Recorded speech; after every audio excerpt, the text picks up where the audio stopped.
আল্লাহর পথের পয়গাম ছড়িয়ে দাও তুমি শহর গ্রাম। আল্লাহর পথের পয়গাম ছড়িয়ে দাও তুমি শহর গ্রাম। মাটির দেহ ভেঙ্গে যাবে রে যাবে, মাটির দেহ ভেঙ্গে যাবে রে যাবে। উড়ে যাবে প্রাণ পাখি জানি না রে কবে, মাটির দেহ ভেঙ্গে যাবে রে যাবে, মাটির দেহ ভেঙ্গে যাবে রে যাবে। উড়ে যাবে প্রাণ পাখি জানি না রে কবে, মাটির দেহ ভেঙ্গে যাবে রে যাবে। মাটির তৈরি কাঁচাটা ভেঙ্গে হবে চূর্ণ, মাটির তৈরি কাঁচাটা ভেঙ্গে হবে চূর্ণ। তবুও জীবনের আশা হবে না যে পূর্ণ।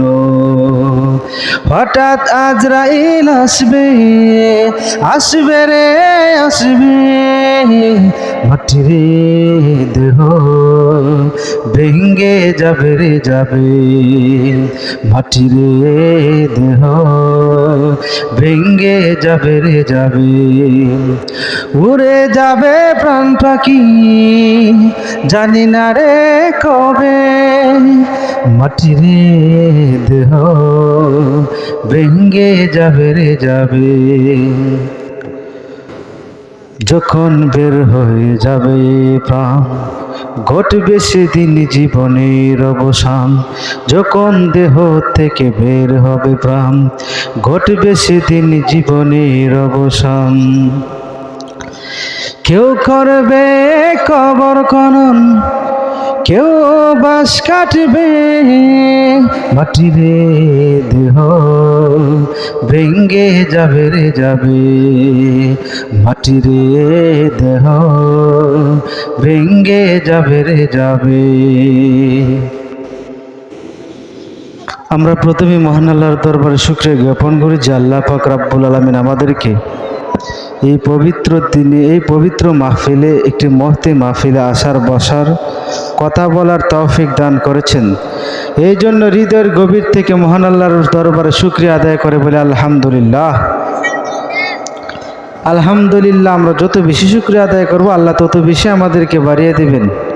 আল্লাহ পাক রব্বুল আলামিন এইভাবে কোরআনের মধ্যে বলছেন যে কেউ যদি আমি আল্লাহর শুকরিয়া আদায় করে আমি আল্লাহ বাড়িয়ে দিই।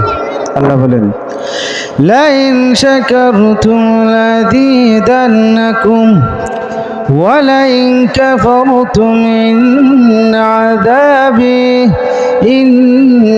আযাবি লাশাদীদ।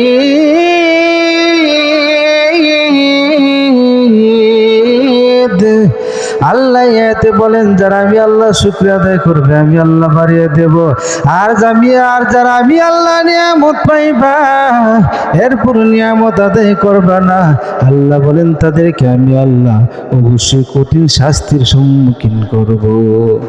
তাহলে আমরা পেয়ে গেলাম যে আমরা যদি নিয়ামত পাই, নিয়ামত পাওয়ার পরে যদি শুকরিয়া আদায় করি আল্লাহ আমাদেরকে বাড়িয়ে দিবেন, আর যদি নিয়ামত পাওয়ার পরেও নিয়ামতের শুকরিয়া আদায় না করি আল্লাহ আমাদেরকে শাস্তির সম্মুখীন করবেন। এখন আপনি বলবেন নিয়ামত কি, এটা যদি গণনা করতে যাই তাহলে শেষ হবে না। এটা আল্লাহ কোরআনে বলছেন ইন তাউদ্দু নি'মাতাল্লাহি লা তুহসুহা।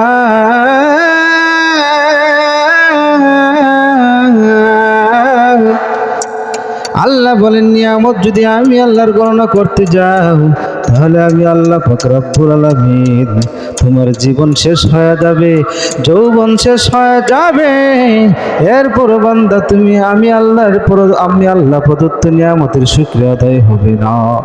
তাহলে আমরা যে একটা মহতি মাহফিলে আসলাম বসলাম, এটা আমাদের আল্লাহর নিয়ামত কিনা জোরে চিল্লায় বলেন। এখানে কি করছে, এখন কি করতেছে, এখন নি করার সময়। তাহলে বলছিলাম শুকরিয়া যদি সমস্যা হয় একটু পরে দিন। তাহলে আল্লাহর নিয়ামত কি, যদি আমি আল্লাহর নিয়ামতের শুকরিয়া আদায় করতে যাই তাহলে শেষ হবে না। আল্লাহ দিয়েছেন এই চোখ, এই চোখের কত দাম। আল্লাহ দিয়েছেন এই দেহ, দেহর কত দাম। আল্লাহ দিয়েছেন এই পেট, পেটের কত দাম। আল্লাহ দিয়েছেন এই মাথা, মাথার কত দাম। এই দামি জিনিস নিয়ে আমরা মাঝে মাঝে কম দামে কাজ করে ফেলি। অতএব বান্দা সবগুলো নিয়ামত, আমার চোখ ঠিক আছে, এটা আমি আল্লাহ নিয়ামত। পেট ঠিক আছে, আমি আল্লাহ প্রদত্ত নিয়ামত। এই নিয়ামত পাওয়ার পরেও যদি বান্দা আমরা শুকরিয়া আদায় না করি, আল্লাহ বলেন এই জন্য আমি আল্লাহ তোমাকে কঠিন শাস্তির সম্মুখীন করব। তাহলে দেখেন, নিয়ামতের যদি আমরা শুকরিয়া আদায় করি, তাহলে আল্লাহ নিয়ামতের ব্যাপারে যে আল্লাহ পাক রব্বুল আলামিন কোরআন এবং হাদিসের মধ্যে নবীজি বলেছেন, হাদিসের মধ্যে কোরআনের মধ্যে অনেক জায়গাগুলোতে আছে যে আমরা যদি নিয়ামত পাই, নিয়ামতের শুকরিয়া আদায় করি, আল্লাহ আমাদের অনেক কিছু দিবেন। বান্দা মুসলিম শরীফের এই মহতি মাহফিলে আসলে লাভ কি, আমরা এই কথা একটু বলে সামনে এখনো চেষ্টা করি। এই মহতি মাহফিলে বসলে লাভ কি? মুসলিম শরীফের 27 নম্বর হাদিসের মধ্যে নবীজি বলেন, কেউ যদি মাহফিলে বসে আল্লাহ রাব্বুল আলামিন 4টা পুরস্কার দেন। 1 নম্বর পুরস্কার নাযারাত আলাইহিমুস সাকিনা। আল্লাহ পাক রাব্বুল আলামিন আল্লাহ পাকের পক্ষ থেকে বান্দার জন্য সাকিনা নাজিল করেন। সাকিনা মানে হলো প্রশান্তি। আল্লাহ রাব্বুল আলামিন প্রশান্তি নাজিল করে দেন। 2 নম্বর আল্লাহ বলেন গাশিয়াতুহুমুর রাহমা। আল্লাহ পাক রাব্বুল আলামিন রহমত দ্বারা এই মাহফিলটাকে ডেকে নেন।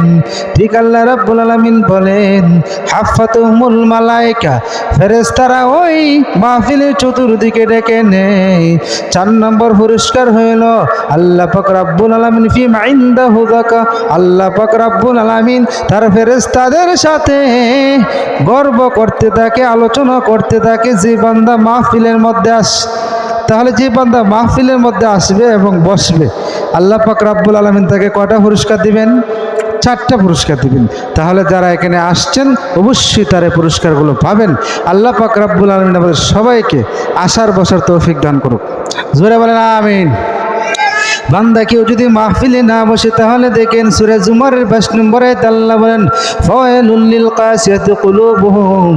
আল্লাহ বলেন যারা আল্লাহর জিকির শোনার পরও যারা জিকির করে না, আল্লাহ বলেন তাদের অন্তর ধ্বংস হবে।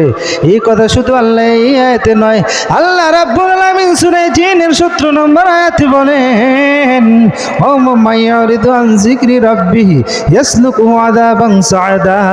আল্লাহ রাব্বুল আলামিন বলেন যে ব্যক্তি আল্লাহর জিকির করবে না, আল্লাহর জিকির থেকে ফিরে থাকবে, ইয়াসলুকুহু আযাবান সাআদা, আল্লাহ রাব্বুল আলামিন তাকে জাহান্নামের কঠিন আযাবে শাস্তি দিবেন, জাহান্নামের মধ্যে আল্লাহ প্রবেশ করাবেন। শুধু আল্লাহ এই আয়াত নয়, সূরা যুখরুফের আল্লাহ 37 নম্বর আয়াত আল্লাহ রাব্বুল আলামিন বলেন যেই ব্যক্তি আল্লাহর জিকির থেকে ফিরে থাকবে, আল্লাহ রাব্বুল আলামিন তাকে শাস্তি দিবেন। আল্লাহ বলেন মাইশাতান জঙ্কা, অর্থাৎ আল্লাহ তাকে সংকীর্ণ জীবন দান করবেন। তাহলে আমরা যেখানে আসলাম, আমরা যেখানে বসতেছি, আলোচনা করতেছি, এটা কি আমরা মমতাজের গান গাইতেছি না আল্লাহর আলোচনা হইতেছি? জোরে চিল্লায় বলেন। অতএব যারা এখানে আসবে, অতএব যারা এখানে বসবে, আলোচনাগুলো শুনবে, আল্লাহ রাব্বুল আলামিন নবীকে জানাইয়া দিলেন 4টা পুরস্কারে পুরস্কৃত করবেন। আর যারা আসবেন না, আল্লাহ পাক রাব্বুল আলামিন তাদেরকে তিরস্কার করবেন। আল্লাহ আপনাকে সুস্থতা দান করেছে, এটা নিয়ামত। এই নিয়ামতের শুকরিয়া আদায় করবেন কিভাবে? মাহফিলে আসেন, শুকরিয়া আদায় হবে। যাই হোক, আমরা বলতেছিলাম আল্লাহ, আমি আপনাদের সামনে সূরা ইউনূসের 98 নম্বর আয়াতটা পেশ করেছি। এই সূরাটি হলো কোরআনের 10 নম্বর সূরা। এই সূরার মধ্যে শব্দ আছে 1833টা এবং হরফ আছে 7521টা। তাহলে এর আলোকে আর আয়াত আছে 109টা। এর আলোকে ইনশাল্লাহ আমরা আলোচনা করার চেষ্টা করব। আর জামিউস সগীরের 1846 নম্বর হাদিসটা আমি আপনাদের সামনে পেশ করেছি। আল্লাহ পাক রব্বুল আলামিন যদি আমাদেরকে তৌফিক দান করেন, তাহলে এর আলোকে আমরা আলোচনা করার চেষ্টা করব। যাদের ইচ্ছা আছে আলোচনা শোনার, দ্রুত গতিতে মাহফিলে চলে আসুন। আর যাদের ইচ্ছা নাই, আল্লাহ তো সূরা জিনের আয়াতটা শোনাই দিলাম, ওমা ইয়ারিদু আন যিকরি রাব্বিহি, যে ব্যক্তি তার রবের জিকির থেকে ফিরে থাকে, আল্লাহ বলেন ইসলুকুহু আযাবান সাআদা, আল্লাহ পাক রব্বুল আলামিন তাকে কি করবেন? জাহান্নামের মধ্যে প্রবেশ করাবেন। তাহলে যারা আসেন নাই তারা কি জাহান্নামে যাইতে চান? অতএব আপনারা তাড়াতাড়ি এখানে এসে পড়েন। যাই হোক, জান্নাতুল উম্মাহ মাদ্রাসার এ পর্যায়ে সম্মানিত সভাপতি সাহেব এবং দূর ও দূর থেকে আগত আমার সম্মানিত অডিয়েন্স এবং শ্রোতা ভাইয়েরা, আল্লাহ পাক রব্বুল আলামিনের কাছে আমরা শুকরিয়া আদায় করি। আল্লাহ পাক রব্বুল আলামিন যে আমাদেরকে এখানে আসার এবং যাদেরকে শোনার তৌফিক দান করেছেন, এই জন্য হৃদয়ের গভীর থেকে মহান আল্লাহর দরবার শুকরিয়া আদায় করে জুড়ে বলেন আমিন। মাইকল কিছু কই?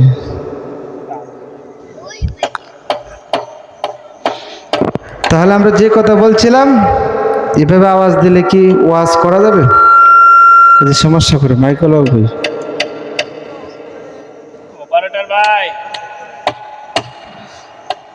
তাহলে বলতেছিলাম, আল্লাহ সূরা ইউনূসের ৯৮ নম্বর আয়াতে বলেন, ফালাউলা কানাত কারিয়াতুন ফানাফাহা ঈমানুহা, পৃথিবীতে এমন কোনো গ্রাম নেই যে ঈমান এনেছে আযাব আওয়ার কাছাকাছি, আযাব আসার কাছাকাছি আসার পরেও আল্লাহ পাক রব্বুল আলামিন পৃথিবীর ইতিহাসে একটি গ্রামকে শুধু মুক্তি দিয়েছিলেন।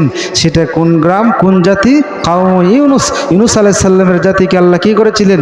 ফাল লাম্মা কাশাফনা আনহুম আযাব খিজিল ফিল হায়াতিদ দুনিয়া, দুনিয়ার অপমানজনক শাস্তি থেকে আল্লাহ কি করেছিলেন?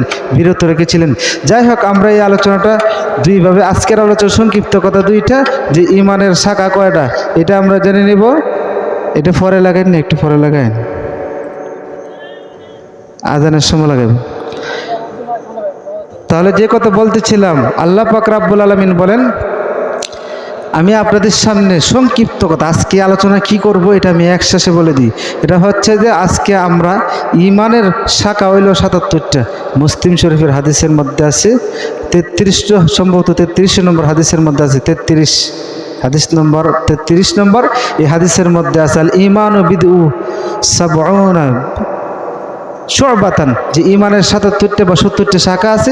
এর মধ্যে থেকে 5টা শাখা নিয়ে আমরা আলোচনার চেষ্টা করব। এরপরে আমি যে আয়াত তেলাওয়াত করেছি, এই আয়াতের মধ্যে আল্লাহ কোন ঘটনার দিকে ইঙ্গিত করেছেন তার বিস্তারিত আলোচনা আমরা বোঝার চেষ্টা করব। আল্লাহ পাক রব্বুল আলামিন যাতে আমাদেরকে তৌফিক দান করেন, জোরে চিল্লায় বলেন আমিন।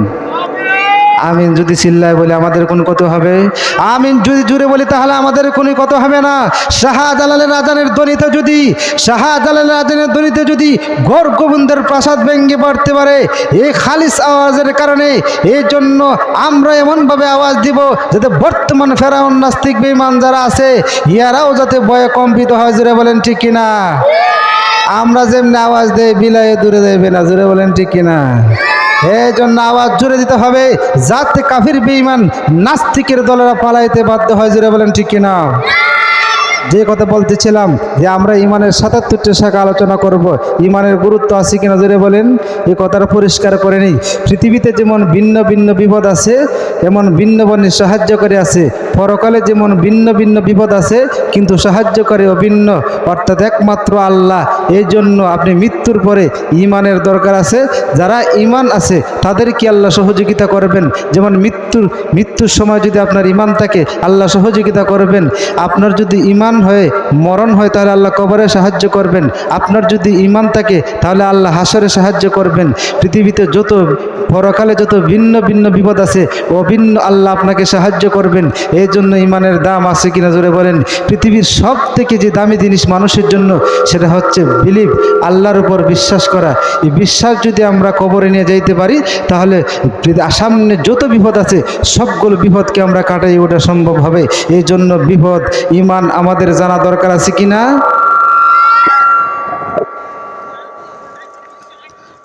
মাইকে ওয়াজ করে, জোরে বলেন ঠিক কিনা? আমরা ওয়াজের দরকার নাই, মাইকে ওয়াজ করে। মাইকের ওয়াজটা একটু বন্ধ করো বাবু, মাইকের ওয়াজটা বন্ধ করো।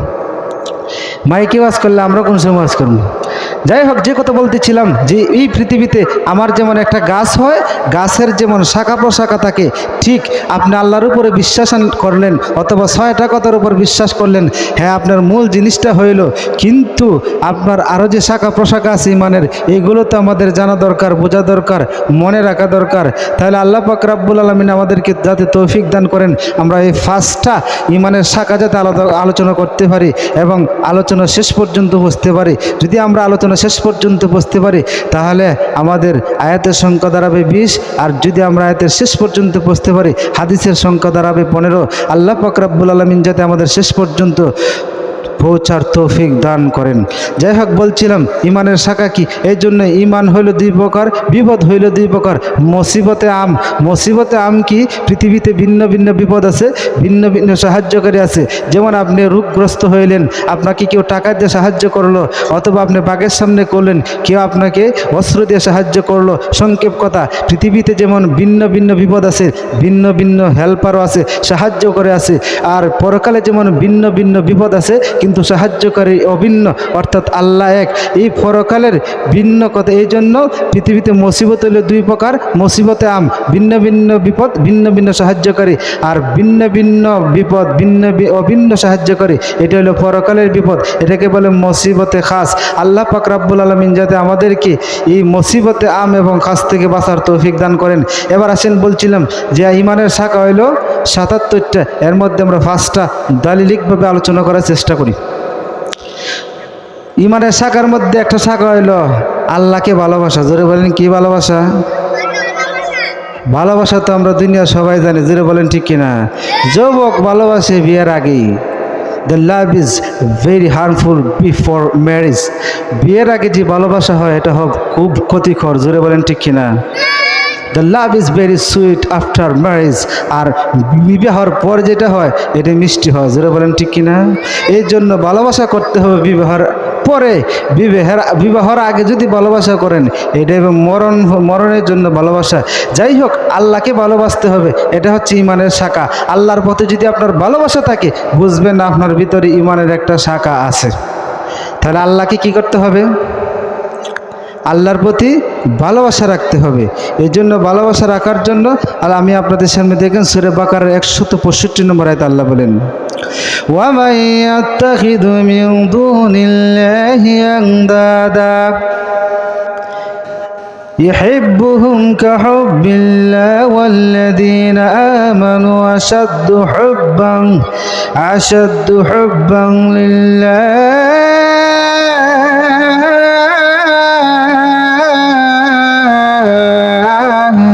আল্লাহ পাক রব্বুল আলামিন বলেন, পৃথিবীতে এমন কিছু বেঈমান আছে যারা আমি আল্লাহর মতোই তাদের ভগবানদেরকে ভালোবাসে, যারা আমি আল্লাহর মতোই তাদের 360 দেবতাকে ভালোবাসে, 300 কোটি দেবতাকে তারা ভালোবাসে। আর আল্লাহ বলেন এরা হচ্ছে বেঈমান। অথচ যে ইমানদার, ওয়াল্লাযীনা আমানু আশাদ্দু হুব্বান লিল্লাহ, যে ব্যক্তি ইমানদার হবে রে মুমিন, ওই ব্যক্তি যে ব্যক্তির অন্তরে আল্লাহর প্রচন্ড ভালোবাসা থাকবে, হুব্বান আশাদ্দু হুব্বান লিল্লাহ, যে আল্লাহর প্রতি প্রচন্ড ভালোবাসা থাকবে, আল্লাহ বলেন সে হলো প্রকৃত ইমানদার। জোরে বলেন, প্রকৃত ইমানদার কে? যে আল্লাহর প্রতি যার প্রচন্ড ভালোবাসা আছে সেই হলো প্রকৃত ইমানদার। একটা দলিল কথা বললাম। এবার আমরা বুখারী শরীফের 16 নম্বর হাদিসটা আমরা বলি। নবীজি বলেন, মান সালাসাতুন মান কুন্না ফিহি ওয়াজাদা হালওয়াতুল ঈমান, যে ব্যক্তির অন্তরে 3টা জিনিস থাকবে সেই ইমানের স্বাদ পাবে। জোরে বলেন, স্বাদ পাওয়ার জন্য আমাদের জিহ্বার যেমন প্রয়োজন। আপনার যদি জিহ্বা না থাকে, কোনটা মিষ্টি, কোনটা তিতা, কোনটা সুকা বুঝবেন না, ঠিক তেমনি ভাবে মুমিন যারা ইমানের স্বাদ বুঝতে চায় তাদেরকে 3টা জিনিস তাদের ভিতরে থাকতে হবে। 1 নম্বর হলো ইয়াকুন আল্লাহ ওয়া রাসূলুহু আহাব্বা মিম্মা ইয়াহাব্বা ইলাইহি মিম্মা সিওয়াহুমা, আল্লাহ এবং রাসূলকে ভালোবাসবে। পৃথিবীর সব থেকে আল্লাহ এবং রাসূলকে ভালোবাসবে যারা, তারা ইমানের স্বাদ পাবে। 2 নম্বর হইলে বান্দা ইহিব্বাল মারা লা ইহিব্বাহু ইল্লা লিল্লাহ, এমন মানুষকে ভালোবাসবে একমাত্র আল্লাহকে খুশি করার জন্য। ইমাম সাহেবকে ভালোবাসি আল্লাহকে খুশি করার জন্য, আমি আমার ভাইকে ভালোবাসি আল্লাহকে খুশি করার জন্য, আমি আমার হুজুর, আমার আশেপাশের বন্ধু বান্ধবকে ভালোবাসি একমাত্র আল্লাহকে খুশি করার জন্য। এইটা হলো 2 নম্বর গুণ। 3 নম্বর গুণ হইল আইয়াকরাহা আইয়াউদা ফিল কুফরি, কুফরের মধ্যে কাফির হওয়া কেমন ভাবে তিনি অপছন্দ করবেন, যেমন ভাবে আইয়াকরাহা আইয়াকুদা ফিন্নার, জাহান্নামে যেতে যেমন আমরা পছন্দ করি, ঠিক তেমনি ভাবে আমরা আবার কাফির হওয়াকে আমরা পছন্দ করব। তাহলে 3টা গুণের সংক্ষিপ্ত রূপরেখা হইল যারা আল্লাহ রসুলকে ভালোবাসবে, যারা মানুষকে ভালোবাসবে আল্লাহর জন্য, যারা কুফরি হওয়াকে এমনভাবে অপছন্দ করবে যেমন জাহান্নামে যাওয়াকে অপছন্দ করেন। এই 3টা গুণ যাদের মধ্যে থাকবে মুমিন, তারাই ইমানের স্বাদ পাবে। জিহ্বা যদি না থাকে যেমন স্বাদ পাওয়া যায় না লবণের, ঠিক তেমনি ভাবে এই 3টা গুণ না থাকলে আপনি ইমানের স্বাদ পাবে না। বলবেন ইমান এনে আমরা কি লাভ হইল? কোনো লাভই তো হইল না, কোনো প্রফিটই তো হইল না। অর্থাৎ ইমানের স্বাদ পাওয়ার জন্য এই 3টা গুণ আপনার ভিতরে থাকতে হবে। বলছিলাম যে ভালোবাসতে হবে, এটা আল্লাহর একটা ইমানের শাখা।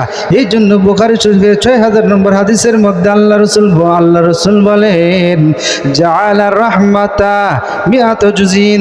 আল্লাহ নবীজি বলেন এই দুনিয়ার মানুষ, আল্লাহ রাব্বুল আলামিন এই ভালোবাসাটাকে আল্লাহ 100 ভাগে ভাগ করলেন। ও আমসাকা ইনদাহু 99 ভাগ আল্লাহর কাছে রেখে দিলেন।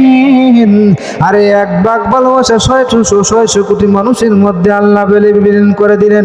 শুধু 600 কোটি নয়, এই পৃথিবীতে যত প্রাণী আছে সবার মধ্যে আল্লাহ বিলীন করে দিলেন। এই 1% ভালোবাসা দিয়ে আমি আমার ছেলেকে ভালোবাসি, 1% ভালোবাসার কারণে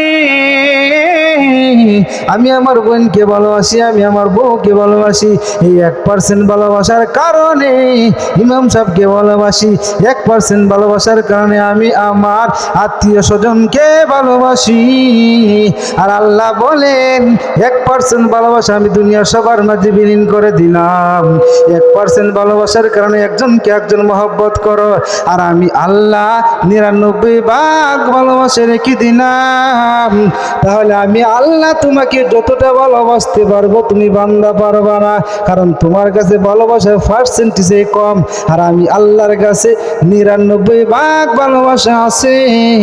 এই জন্য পৃথিবীতে সব থেকে আল্লাহ দুনিয়া এবং আখিরাতে সব থেকে বেশি দয়ালু আল্লাহই হচ্ছেন দয়ালু। এই জন্য আল্লাহ একটা সূরার নামে রেখে দিলেন রহমান। আল্লাহ বলেন আর রহমান, আল্লাহ বলেন আমি রহমান। কিয়ামতের দিন আল্লাহ ঘোষণা করবেন আই এম ভেরি মার্সিফুল, আমি সব থেকে বেশি দয়ালু। জোরে বলেন দয়ালু কে? আল্লাহ। কারণ আল্লাহ আমাদের কাছে যদি কেউ চায় একদিন 10 টাকা চায়, যদি একদিন আরেকদিন যদি চায়, আরেকদিন যদি এইভাবে চায়, আমরা বলবো তোর কি কোনো খাম নাই, শুধু আমার কাছে টাকা চাস। এইভাবে ভাই যদি ভাইয়ের কাছে চায়, বোন যদি বোনের কাছে চায়, বাবা যদি ছেলের কাছে চায়, এইভাবে 1 দিন 2 দিন 3 দিনের পরে বলবেন আমার আর নাই, ভালোবাসা শেষ। জোরে বলেন ঠিক না? এই 1% ভালোবাসার কারণেই প্রেমিকার জন্য মারা যায়। জোরে বলেন ঠিক কিনা? মরে না। কয় পার্সেন্ট ভালোবাসার কারণে? 1%। যাই হোক, তাহলে বলতেছিলাম এটি ইমানের একটা শাখা, আল্লাহর উপর আল্লাহকে ভালোবাসি ইমানের শাখা। 2 নম্বর হচ্ছে আল্লাহকে ভয় করা। জোরে বলেন ইমানের, আমি যে আজকের আলোচনা 2 নম্বর ইমানের শাখা হইল আল্লাহকে ভয় করা। জোরে বলেন কাকে ভয় করা? ওই কথাটা আল্লাহ সূরা আল ইমরানের 175 নম্বর আয়াত আল্লাহ বলেন ফালা তাখাফুহুম ওয়া খাফুনি ইন কুনতুম মুমিনিন।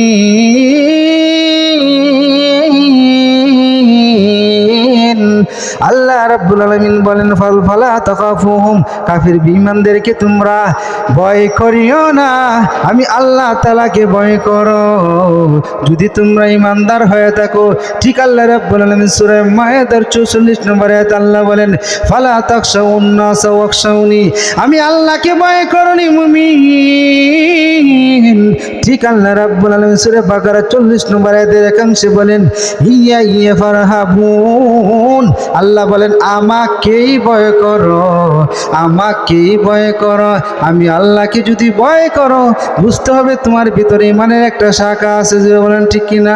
এই জন্য বান্দা দেখবেন বুখারী শরীফের 1417 নম্বর হাদিসের মধ্যে আছে, নবীজি বলছেন এরে দুনিয়ার গোলাম, তোমরা ওয়াত্তাকুন্নারা জাহান্নামকে ভয় করো, ওয়ালাউ বিশিক্কি তামরাতিন, আল্লাহর পথে একটা খেজুর দান করে হলেও তোমরা আমি আল্লাহকে ভয় করো।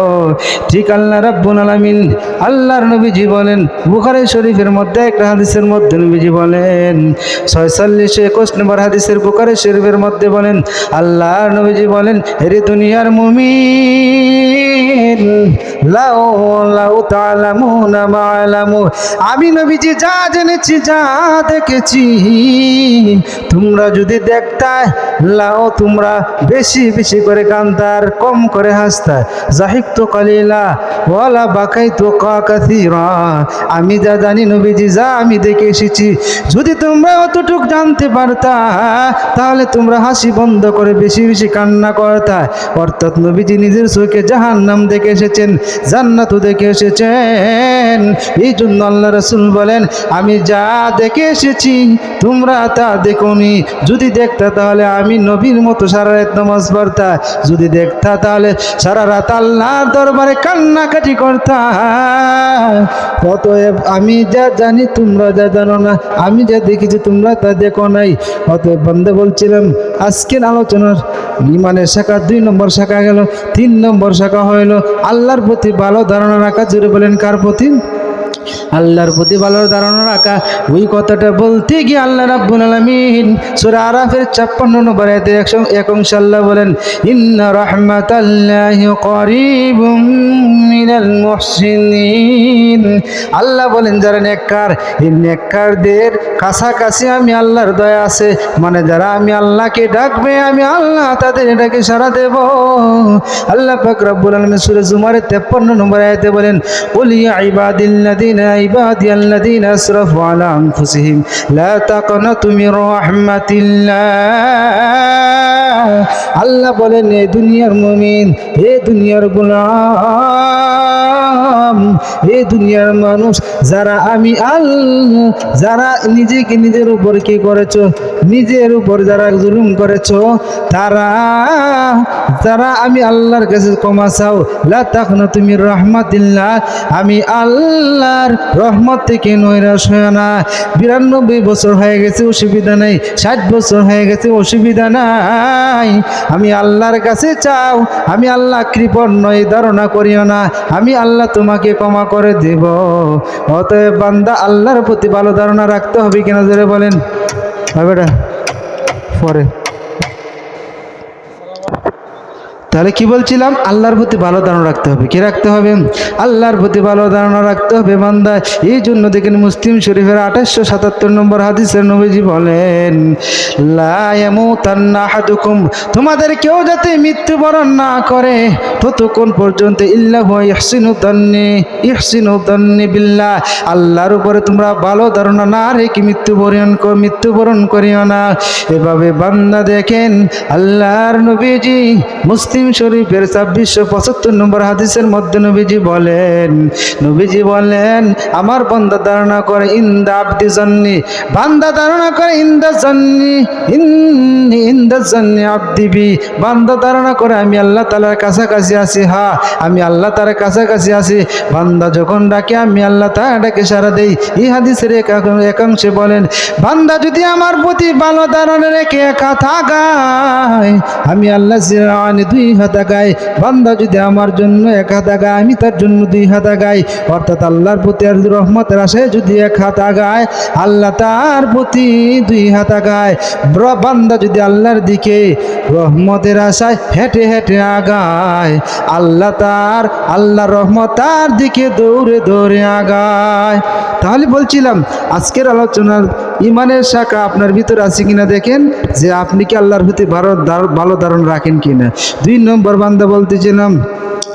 3 নম্বর 4 নম্বর হইল ইমানের শাখা একটা হলো যে আল্লাহকে কি করতে হবে, আল্লাহর নবীর প্রতি ভালোবাসা রাখতে হবে। কার প্রতি?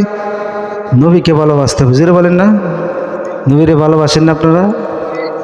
ভালোবাসেন? মন মরে যেতে চাই দূর মদিনা, মন মরে যেতে চাই দূর মদিনা, টাকা পয়সা নাই গো নবী যেতে হচ্ছে বাধা, মন আমার যেতে চায় দূর মদিনা, মন আমার যেতে চায় দূর মদিনা।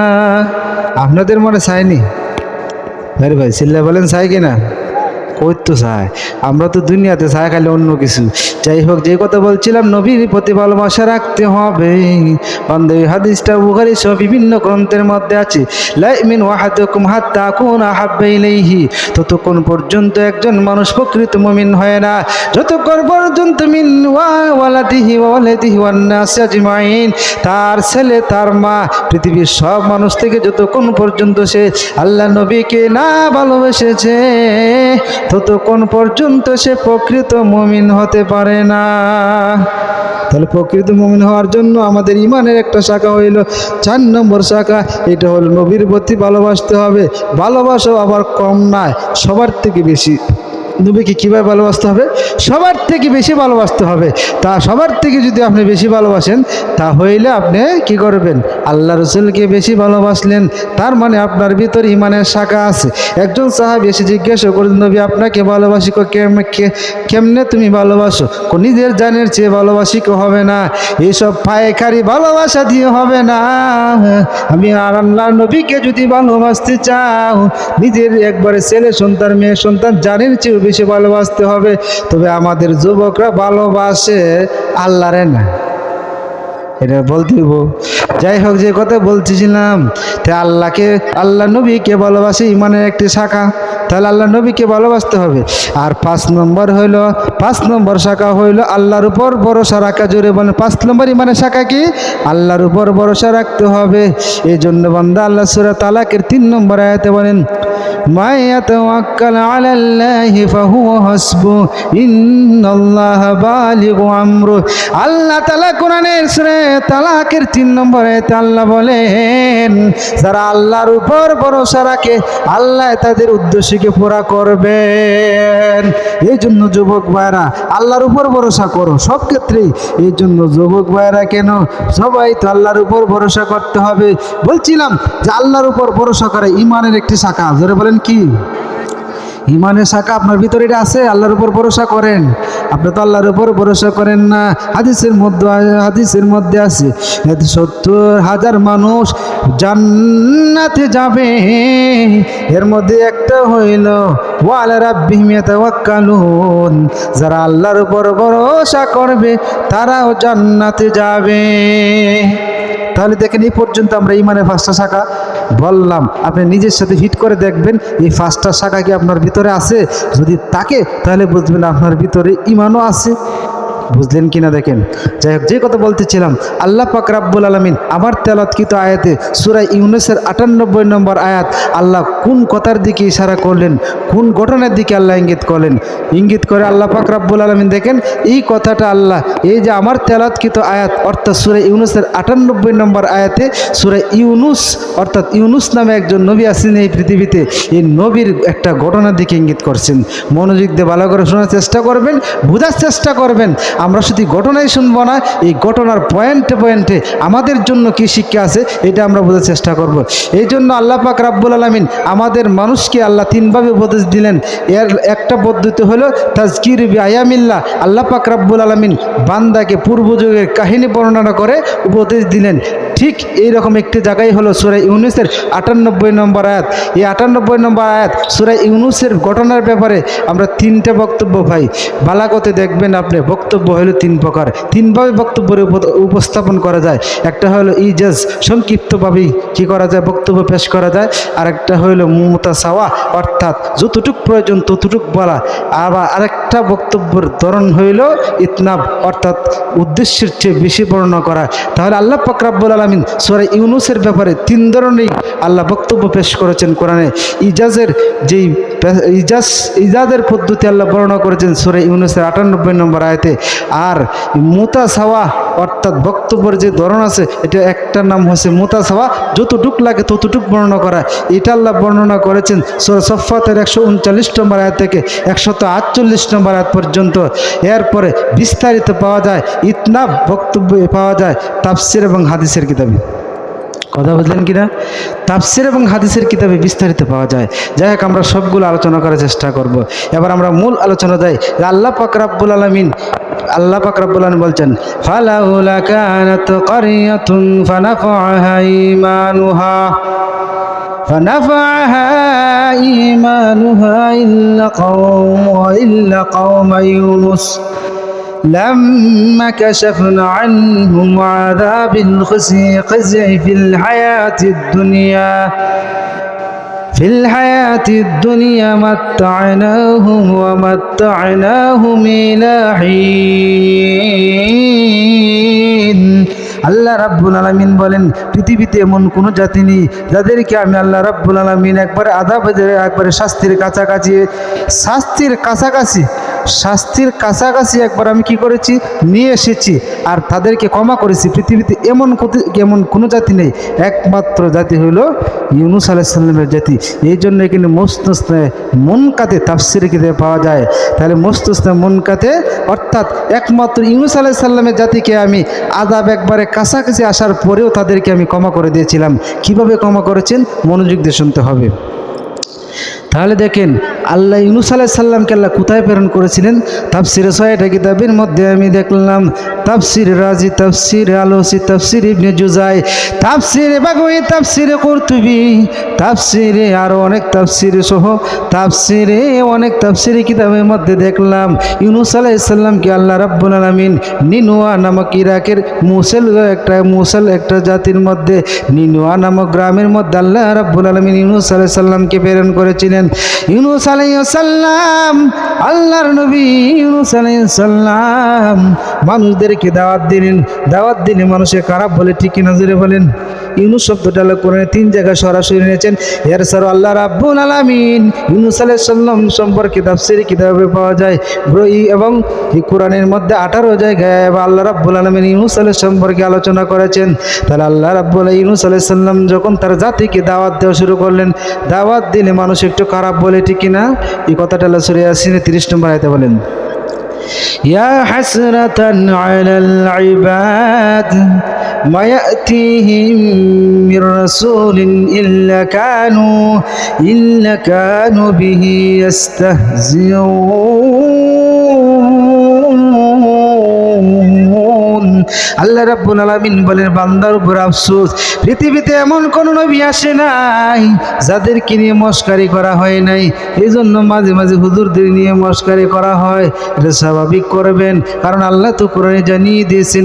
ঠিক আল্লাহ রাব্বুল আলামিন সূরা জারিয়ার 52 নম্বর আয়াত আল্লাহ বলেন, কাযালিকা মা তানি, আমি আল্লাহ কোন নবীকে মিন কাবলিহিম, কোন নবীকে আমি আল্লাহ পূর্বে প্রেরণ করি নাই, মির রাসূলিন ইল্লা কালু সাহিরুন আও মাজনুন। আল্লাহ রাব্বুল আলামিন বলেন, পৃথিবীতে এমন কোন নবী নাই যাদেরকে 2টা কথা বলা হয় নাই। হয়তো তাদেরকে বলা হয়েছে জাদুগির, নয়তো বা তাদেরকে বলা হয়েছে পাগল, মেট বলা হয়েছে। এইভাবে আল্লাহ রাব্বুল আলামিন সূরা যুখরুফের 23 নম্বর আয়াতে এবং সূরা সাহাবার 34 নম্বর আয়াতে আল্লাহ রাব্বুল আলামিন এই কথা বলেছেন। অর্থাৎ এমন নবী আসে নাই যাদেরকে কেউ খারাপ কথা বলে নাই। অর্থাৎ দাওয়াত দিলে কেউ পাগল আর না হয় জাদুকর, দাওয়াত দিলেই বলে পাগল, না হয় জাদুকর। ঠিক ইউনুস আলাইহিস সালাম যখন দাওয়াত দেওয়া শুরু করে দিলেন, তখন মানুষে বলে আপনি পাগল, আপনি আবার যে আল্লাহকে দেখিনে তার প্রতি আপনি কেন দাওয়াত দিচ্ছেন? তাফসীর কিতাবে আছে ইউনুস আলাইহিস সালামের জাতির কানু ইয়াবুদুন আল আসনাম, তারা মূর্তির পূজা করত। জোরে বলেন, মূর্তির পূজা করলে কি কোনো লাভ আসেনি? মূর্তি পূজা করলে কোনো লাভ আছে? দেবতার সামনে আপনি যদি খানা দিয়ে রাখে, খানা দেওয়ার পরে, খাদ্য দেওয়ার পরে মাসি গুনগুনায় গান গায়ে খায় যায় আর কয় হারলে বেড়াইলে হীরা, বলেন ঠিক কিনা? দেখা যায় তাদের সামনে খানা দিয়া রাখে, অথচ দেবতার সামনে দিয়া মাসি গুনগুনায় গান গায়ে যায়, তোমরা যদি পারো আমার ফিরাও। তাহলে বোঝা গেল দেবতার কোনো শক্তি নেই। যাই হোক, ইউনুস আলাইহিস সালামের জাতিকে যখন ইউনুস আলাইহিস সালাম দাওয়াত দিচ্ছিলেন, এইভাবে দিতে দিতে দিতে দিতে কয়দিন দাওয়াত দিলেন। তাফসিরে কুরতুবির মধ্যে লেখা আছে আকামাদুহুম, তাদেরকে দাওয়াত দিলেন তিসাতা সিনিনা, 9 বছর পর্যন্ত তাদেরকে দাওয়াত দিলেন। ওয়া ঈসা মিন ঈমানিহিম, এরপর ইউনূস আলাইহিস সালাম তাদের ঈমানের ব্যাপারে নৈরাশ হয়ে গেলেন। 9 বছর দাওয়াত দিলেন, কম না? জোরে বলেন, কম না বেশি? 2 বার যদি আমরা বলি ভাই নামাজে যাবেন, 3 বার যদি বলি ভাই নামাজ যাবেন, সেইভাবে 4 বারের সময় বলবো তাকে বলবোই না, কারণ তাকে 3 বার বলছি, হ্যাঁ সে নামাজ যায় নাই। কিন্তু ইউনূস আলাইহিস সালাম 1 বছর নয়, 2 বছর নয়, 9 বছর পর্যন্ত ইউনূস আলাইহিস সালাম তার জাতিকে দাওয়াত দিলেন। দাওয়াত দেওয়ার পর যখন তারা দাওয়াত গ্রহণ করছিল না, তখন আল্লাহ রাব্বুল আলামিনের পক্ষ থেকে 3 দিন, কোন তাফসীর কিতাবে পাওয়া যায় 40 দিন, আমরা 3 দিনই মনে করে নিই। 3 দিন পরে ইউনূস আলাইহিস সালামের জাতির উপরে আযাব আসবে কথা বলে ইউনূস আলাইহিস সালাম তিনি রওনা করে দিলেন।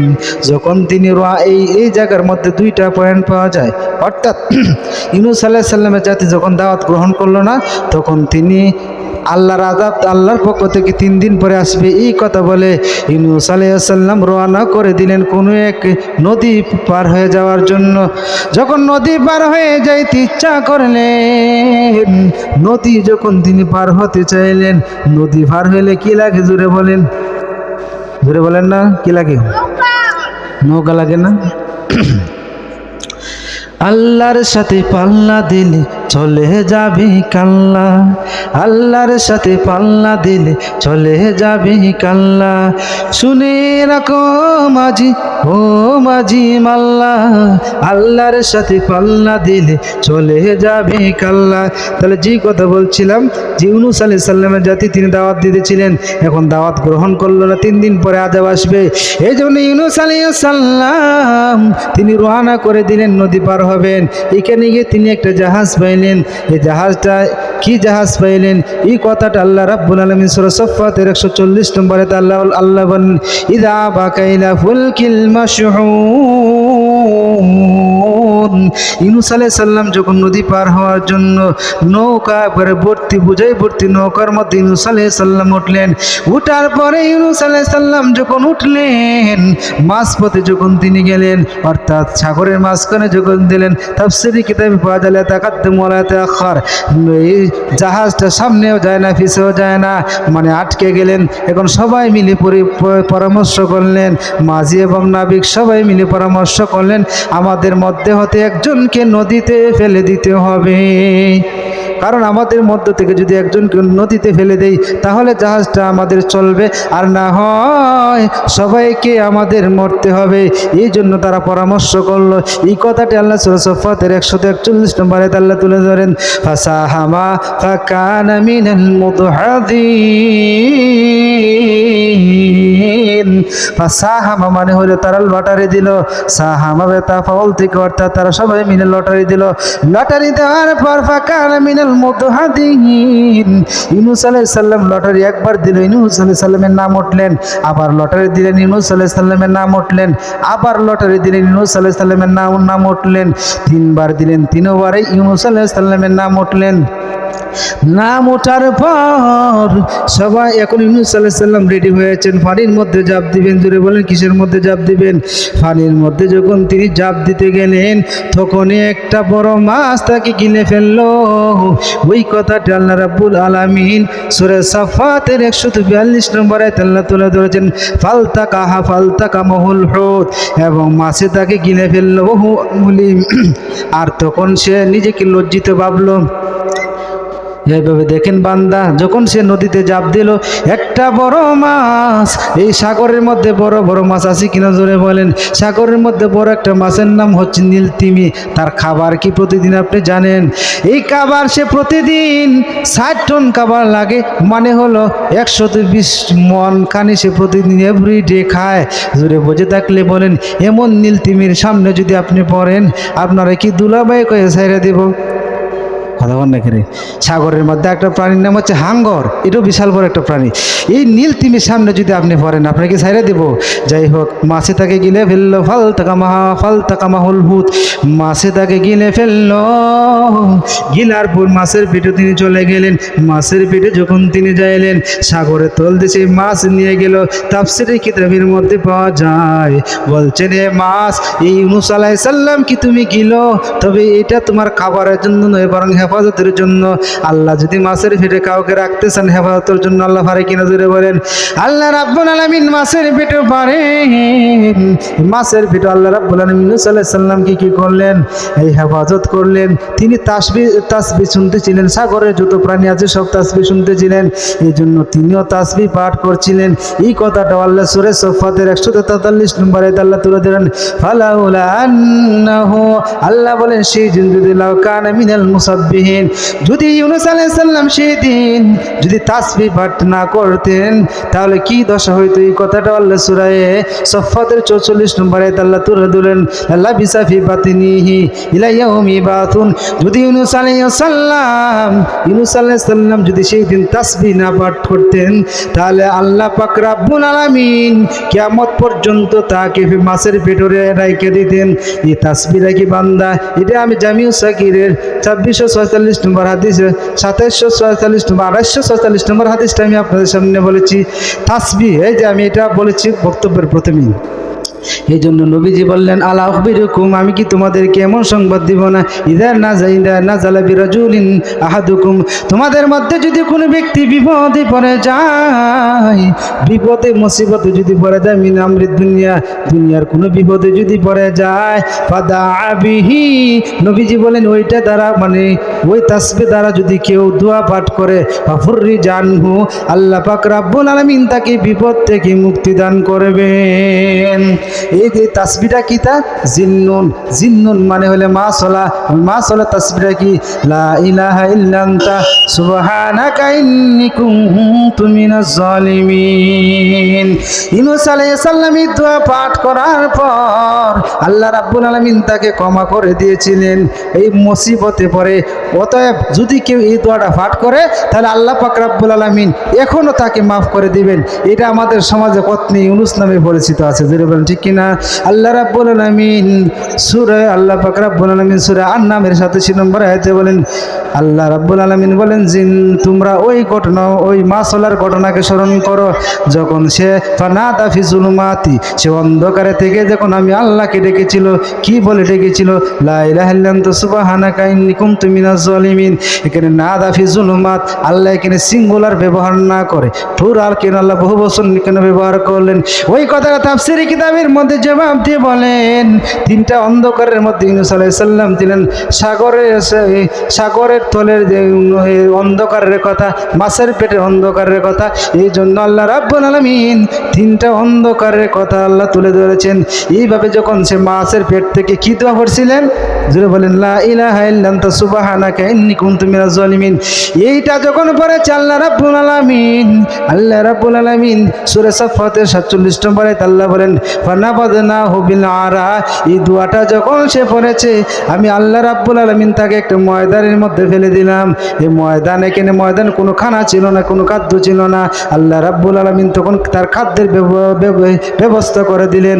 আল্লাহ বলেন কি ব্যবস্থা করে দিলেন, মাইয়াকুতিন, মানে আল্লাহ বলেন আমবাতিনা আলাইহি শাজারাতাম মাইয়াকুতিন, মাইয়াকুতিন দ্বারা কি বোঝানো হয়েছে, কি রকম গাছ, এটা তাফসীরি কিতাবের মধ্যে বলা হয়েছে এটা ওই রকম গাছ যে গাছ নিজে নিজে দাঁড়াইতে পারে না, লাউ গাছ নিজে নিজে দাঁড়াইতে পারে না, শিম গাছ নিজে নিজে দাঁড়াইতে পারে না, অন্যের কাছে বদ্ধে দাঁড়াইতে হয়। এই জন্য লাউ গাছের কথায় আল্লাহ কেন তুলে ধরেছেন, অর্থাৎ লাউ গাছ আল্লাহ তাকে খাবারের জন্য ব্যবস্থা করে দিলেন। আর একটা প্রাণীকে আল্লাহ ব্যবস্থা করে দিলেন যেটা দুধ খায়। অর্থাৎ দুনিয়াতে খাবার হইল দুই প্রকার, একটা হইল প্রাকৃতিক খাবার, একটা হলো প্রাণীগত খাবার। যাই হোক আমি সেদিকে যাব না। আল্লাহ নবীজি আল্লাহ তাআলা বলেন, যখন সেই দোয়া পড়লো আমি আল্লাহ রাব্বুল আলামিন ইউনূসকে মাছের পেট থেকে মুক্তি দিলাম। সুবহানাল্লাহ বলবেন। তো মাছের পেটে যখন মুক্তি দিল, মাছের পেট থেকে যখন মুক্তি দিল, তখন সে তার জাতির মধ্যে ফিরে গেল।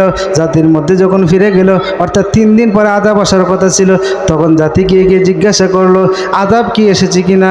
তখন জাতিরা বলল না না, আমাদের কি আযাব আসে নাই, কেন আসে নাই?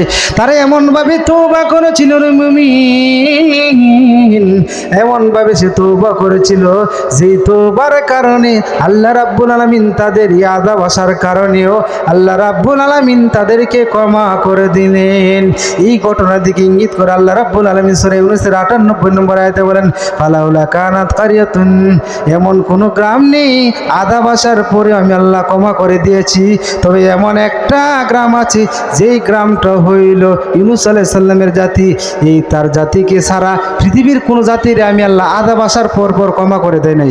যেমন ফেরাউনকে আল্লাহ কেন ক্ষমা করে দেয় নাই, এইটা একটা প্রশ্ন আসতে পারে।